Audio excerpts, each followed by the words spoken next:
The groundhog predicted an early spring, so that means the sap should be running soon. I visited Fulton Sugar Bush in Pakenham to find out about a family that produces maple syrup. It's a pretty busy time at the Sugar Bush, so the first question was how often they get interviewed. Often. How often? This season so far is like 6. I went on to Rogers one time down in Ottawa, Rogers TV, and it was lunchtime TV and it was live. Mm-hmm. We had a student from Algonquin and he froze. And I just talked. And when I went in, I knew he was so nervous and I said, don't worry. I said, I've done this so often. I'll just cover for you. And I did. And afterwards he went, oh, thank God. He just got so nervous. There are currently 3 generations of the family working on the maple syrup production. You just heard from the 4th generation. Now let's hear from the 5th.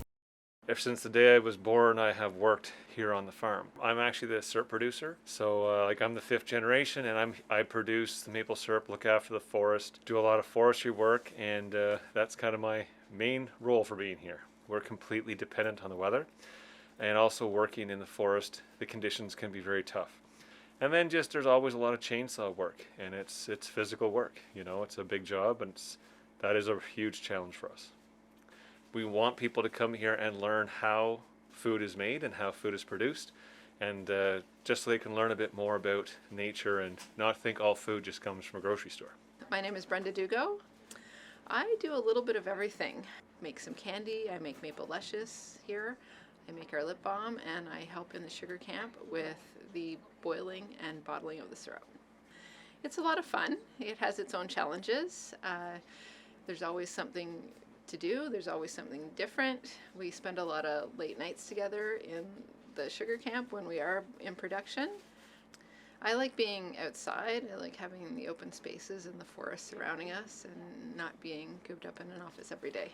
The future is in good hands as the 6th generation is already getting their apprenticeship. It's been really fun working on the farm with my family, doing all sorts of things that most people don't ever get to do. Daily activity, well, in the spring, a daily activity is probably boiling the sap and making maple syrup. Favorite machine to use, probably our 4-wheeler.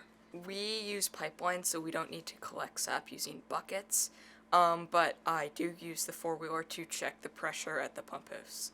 Favorite piece of candy, probably maple taffy. It's the early days of March, and it's only a matter of time before the sap is running and the maple syrup will be flowing. For ACTV News, I'm Ramon DeFranco reporting from Fulton's Sugar Bush.